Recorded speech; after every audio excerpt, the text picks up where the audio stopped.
आपको क्या लगता है, क्या इंडिया में सिविल जज या मैजिस्ट्रेट बनने के लिए कम से कम 3 साल की प्रैक्टिस होनी चाहिए? क्योंकि आईएएस बनने के लिए, आईपीएस बनने के लिए, इंस्पेक्टर बनने के लिए ऐसी कोई रिक्वायरमेंट नहीं है। लेकिन आज से कुछ साल पहले तक, करीब 20 साल से ज्यादा पहले तक, इंडिया में अगर आपको कोर्ट में सिविल जज या मैजिस्ट्रेट बनना है, आपको 3 साल के एक एक्सपीरियंस की जरूरत थी। लेकिन 2002 में ऑल इंडिया जजेस एसोसिएशन का केस आया, जिसमें बात कही गई कि देखिए, आप जब भी किसी को सिविल जज या जुडिशियल मैजिस्ट्रेट अपॉइंट करें, आप जुडिशियल एकेडमीज एस्टैब्लिश करें और वहां पर 1 साल की एक्सटेंसिव ट्रेनिंग हो, जिसके बाद उनको इंडक्ट किया जाए। और ऐसा हुआ भी। हर स्टेट में जुडिशियल एकेडमीज बनी, नेशनल जुडिशियल एकेडमी बनी, जिसको सुप्रीम कोर्ट और वेरियस हाई कोर्ट्स के अधीन रखा भी गया। अब यह मुद्दा क्यों उठा? देखिए, महाराष्ट्र में पहले से ऐसी रिक्वायरमेंट थी और आज से कुछ महीने पहले मध्य प्रदेश में सिविल जज की परीक्षा के लिए फॉर्म निकले और वहां पर एक कंडीशन रखी गई कि आप तभी अप्लाई कर सकते हैं, तभी आप एलिजिबल होंगे अगर आपने एलएलबी में 70% मार्क्स लिए बिना किसी रीअपियर के, कोई कंपार्टमेंट नहीं। ये अनरिजर्व्ड कैटेगरी के लिए, रिजर्व्ड कैटेगरी के लिए ये मार्क्स 55% हो गए, 15% का गैप दोनों के बीच। और अगर आप इस कैटेगरी में फॉल नहीं करते हैं तो आपको कम से कम 3 साल की प्रैक्टिस एक्सपीरियंस होना चाहिए। प्रैक्टिस में आपने क्या सीखा क्या नहीं वो इंपॉर्टेंस नहीं रखता, लेकिन आपने 3 साल प्रैक्टिस की हो।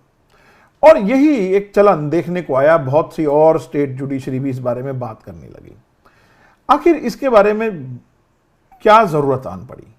जब 2002 के बाद, या जब हम बात करें कि ऑल इंडिया जजेस एसोसिएशन के केस के बाद ये रिक्वायरमेंट हट गई थी, तो इसकी चर्चा क्यों होने लगी? कहीं ना कहीं हमारे बार्स में ये देखा गया, जो हमारे कोर्ट्स हैं वहां पर सीनियर एडवोकेट्स का ये कहना है कि अब नए जो ऑफिसर आते हैं उनके अंदर कहीं ना कहीं कुछ पेशेंस की कमी है, थोड़ी सी एरोगेंस है। पर मुझे बताइए, क्या एरोगेंस करप्शन है? क्या एरोगेंस इनकॉम्पिटेंस है? और अगर है तो क्या कोई क्वांटिफाइएबल डाटा है जहां पर यह कहा गया हो कि यदि कोई ऑफिसर लगा है जो कॉलेज से पास आउट होके लगा, वो कॉम्पिटेंट नहीं है, वो करप्ट है? अगर है तो वो क्या क्वांटिफाइएबल डाटा है? वो ऐसा कोई डाटा है नहीं। और अगर ऐसा है तो इस देश में आईएएस, आईपीएस, इंस्पेक्टर, क्लर्क, कोई भी भर्ती के लिए किसी प्रकार का एक्सपीरियंस की आवश्यकता नहीं होती। आप वो सब कर सकते हैं।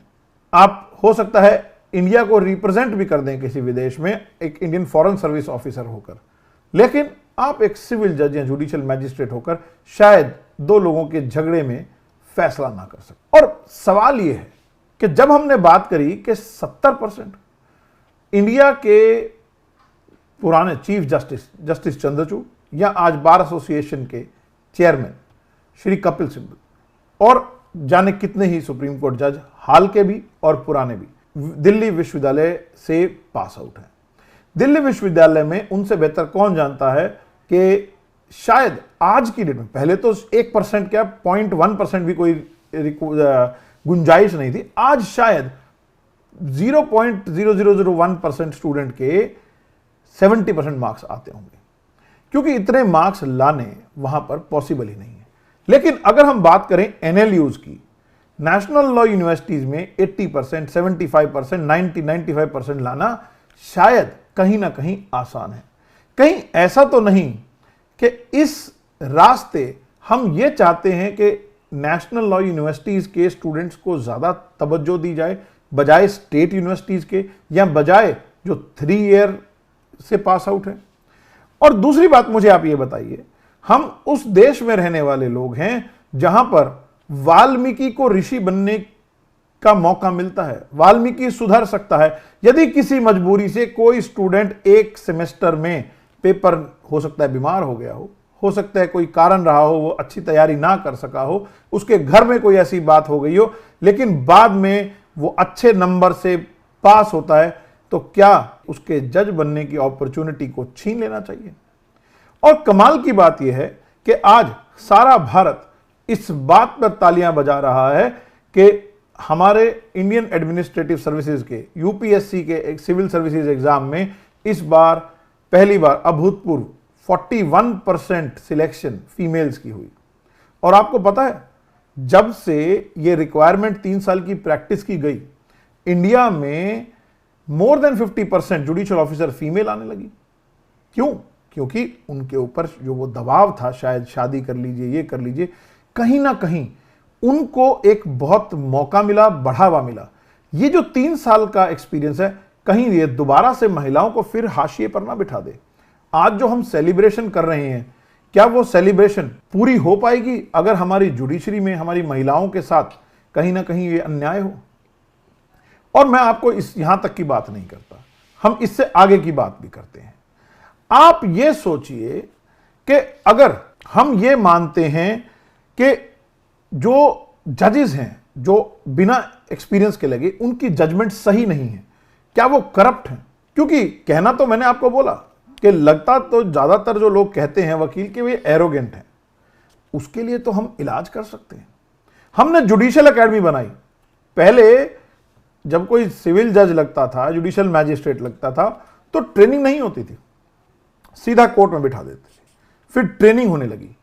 कहीं ऐसा तो नहीं कि हम जुडिशियल एकेडमीज के फेलियर को इस बात का नाम दे दें कि नहीं, आज की जो जनरेशन है वो शायद जज बनने के लिए उतना कॉम्पिटेंट नहीं है, उसको 3 साल का वकालत का एक्सपीरियंस होना चाहिए। और 3 साल की वकालत का एक्सपीरियंस का क्या मतलब है? इस बात से एक बात और निकलती है। देखिए, कहीं ना कहीं जो स्टूडेंट्स जिनके घर में लीगल बैकग्राउंड है, जिनके पेरेंट्स, रिश्तेदार लीगल बैकग्राउंड में है, वकालत में है स्पेशली, उनको कहीं ना कहीं इस बात में एडवांटेज मिलेगी, क्योंकि वो प्रैक्टिस कर सकते हैं, वो शायद सीख भी पाएंगे कोर्ट में जाकर। लेकिन एक नए व्यक्ति को, जिसको किसी कोर्ट में जूनियर के तौर पर काम करना पड़ता है, हो सकता है 3 साल ये उसके लिए बहुत मुश्किल हो और उसको किसी ना किसी और एवेन्यू की तरफ जाना पड़े। आपको इस बात को ध्यान रखना भी पड़ेगा, क्योंकि हमारे देश के जो गरीब, दलित, पिछड़ा वर्ग है, उसको भी बहुत रिप्रेजेंटेशन मिली है जब से ये रिक्वायरमेंट ऑफ 3 इयर्स चली गई है। आखिर उन स्टूडेंट्स का क्या जिन्होंने एलएलबी करने के बाद एलएलएम या पीएचडी करना की सोची और वो करने लगे? उन्होंने सोचा साथ में हम शायद तैयारी भी कर लें। अगर एक व्यक्ति एलएलएम या पीएचडी है लेकिन उसके पास 3 इयर्स ऑफ एक्सपीरियंस नहीं है, तो क्या वो इनकम्पिटेंट हो जाएगा इस बात से कि वो जज नहीं बन सकता इस देश में? मुझे लगता है ये कहीं ना कहीं शायद अन्याय होगा उस स्टूडेंट के साथ जो दिन रात उस लॉ सब्जेक्ट को मेहनत कर रहा है और अपने मेहनत से, अपने पसीने से उसे सींच रहा है। और साथ ही में कहीं ना कहीं ऐसा तो नहीं कि हम अपनी जुडिशियल एकेडमीज को, जिसको इंप्रूव करके इस सिस्टम को हम स्ट्रीमलाइन कर सकते हैं, हम एक सिंपल सॉल्यूशन छोड़कर एक डिफिकल्ट सॉल्यूशन के लिए जा रहे हैं। और मेरा यह मानना है कि इस देश में सबसे बड़ी कमी, शायद आप सब लोग ये जानकर हैरान होंगे कि हमारे देश में, बिहार स्टेट में, यदि आपको सिविल जज और मैजिस्ट्रेट का एग्जाम देना है तो उसमें Indian penal code, IPC syllabus में ही नहीं है। जनरल साइंस सिलेबस में आपको जज बनना है, आपको चोर उचक्कों से डील करना है, आपको क्रिमिनल से डील करना है, मर्डर से डील करना है, लेकिन इंडियन पिनल कोड आपके सिलेबस में ही नहीं है। आपके सिलेबस में है क्या? General science. सो आप मुझे बताइए, क्या वो पब्लिक सर्विस कमीशन या हमारी कोर्ट, उनको ये नहीं चाहिए कि शायद सिलेबस को स्ट्रीमलाइन किया जाए, ट्रेनिंग को स्ट्रीमलाइन किया जाए और इस चीज से सही तरह से निपटा जाए? ये बहुत जरूरी है। और मुझे लगता है कि लॉ स्टूडेंट्स को भी अपने इस इंपॉर्टेंट डिस्चार्ज ऑफ ड्यूटी को समझना होगा कि यदि आप जज बनना चाहते हैं, ये एक बहुत सीरियस मैटर है। यहां पर लोगों की लाइफ, डेथ, प्रॉपर्टी सब आपके एक फैसले पर आधारित है। आप वहां पर कैजुअल एटीट्यूड से काम नहीं कर सकते। और मैं फिर कहूंगा, जिस देश में वाल्मीकि को सुधरने का मौका दिया गया, जहां पर वाल्मीकि ऋषि हुआ, वहां पर एक स्टूडेंट जिसको कोई शायद रीअपीयर आ गई, उसको एक मौका मिलना चाहिए। और दूसरी बात, जब हम कंपटीशन में सिलेक्शन लिस्ट में डिफरेंस देखते हैं तो अनरिजर्व्ड और रिजर्व्ड कैटेगरी में डिफरेंस होता है 5% मार्क्स का। जैसे कि दिल्ली जुडिशरी में अगर आप अनरिजर्व्ड में हैं तो 60% मार्क्स और रिजर्व में है तो 55। लेकिन जब मध्य प्रदेश हाई कोर्ट ने अपीयरेंस के लिए एलिजिबिलिटी क्राइटेरिया बनाया तो अनरिजर्व्ड में 70 और रिजर्व में 55। ये डिफरेंस किस बेस पर है, ये क्वांटिफिएबल डाटा भी नहीं। और ये सारा लॉ आज खड़ा है। आज कहीं ना कहीं सुप्रीम कोर्ट के सामने इस प्रकार के प्रश्न उठते हैं। लेकिन यह सवाल मैं आपके सामने आज इसलिए उठा रहा हूं क्योंकि मैंने एज ए मैजिस्ट्रेट काम किया और उसके बाद मुझे लगता है कि एक मैजिस्ट्रेट दिन रात बहुत मेहनत करता है, ईमानदारी से अपने दोस्त, परिवार, रिश्तेदारी, त्योहार सबको छोड़कर दिवाली, होली वो काम करता है। लेकिन सवाल यह है कि 3 साल के एक्सपीरियंस से आखिर क्या बदल जाएगा? क्या हमारी सुप्रीम कोर्ट या इंडिया की किसी भी हाई कोर्ट के जजेस, कितने ऐसे जजेस हैं जिनके 70% से ऊपर आए होंगे बिना रीअपीयर के? ये सोचने की बात है।